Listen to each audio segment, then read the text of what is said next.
It is 7:14. Former MTV star and professional skateboarder Brandon Novak is now speaking out about his battle with a heroin addiction and his road to recovery. This morning, the Baltimore native and his mom, Pat, they are sitting next to us here to share your story and how there can be light at the end of all of this. Thank you so much for coming in. We appreciate your time this morning. Thanks for having me. You know, we've seen you all over TV in many different aspects, whether you're skating or on MTV.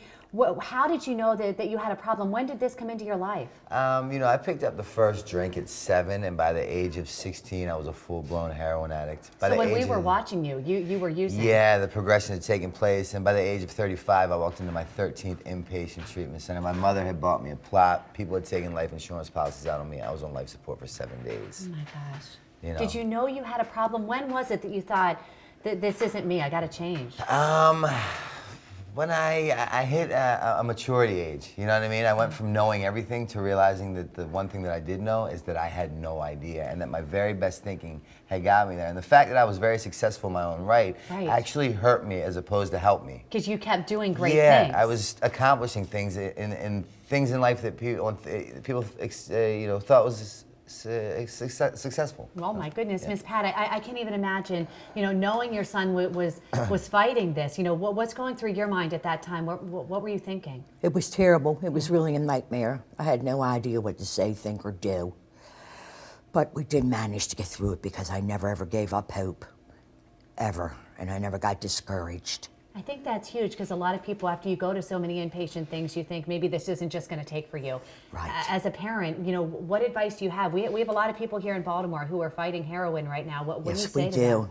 To stick with your son, your daughter, your husband, your wife, your whatever. Don't ever give up on them.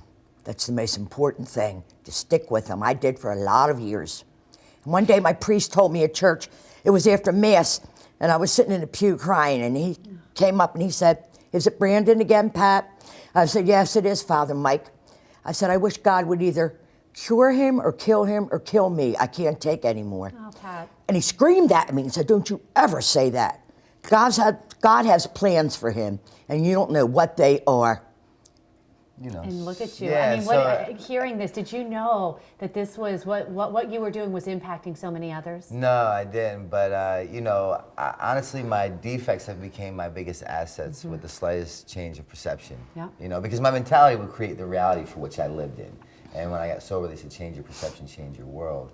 Oh. How long have you been sober now? 3 years. And congratulations. Now, yeah, it's, you know, statistics state, theoretical evidence dictates that I am to be high or dead right now. The fact I'm not is A, miraculous, equaling miracle, and B, it defies logic. So I use who I was prior to sobriety to get through to people now that, like me, that were using, that have that big wall up there, that aren't open and receptive to help, because they know that I was that real deal addict that was supposed to die with a needle in his arm. Maybe maybe this is the purpose that was being spoke of, because people looking at you, you know, you have a lot of fans and followers, and seeing that you've overcome this.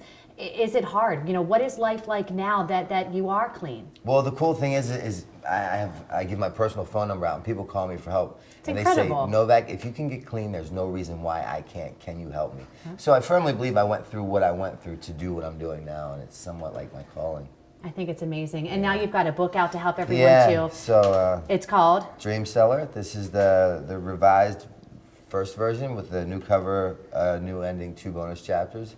I have the first ever addiction graphic novel coming out. I have 3 more books coming out, and I work in the drug and treatment field for a facility called Banyan Treatment Center. We're nationwide: Pennsylvania, Chicago, Boston, and Florida. You're doing your calling here. Yeah. You know, it's always been fun watching you. As a Baltimore native, we want to see people do great things, but what you're doing now, this is your greatest work. We're proud of what you're doing. Good luck. Thank you so much. And if you need help, call me. 610-635-9092. That's my personal number. His phone number right there. Or you can just do that one. 610-546-2608. Call me. He's going to walk you through this. The light at the end of the tunnel here.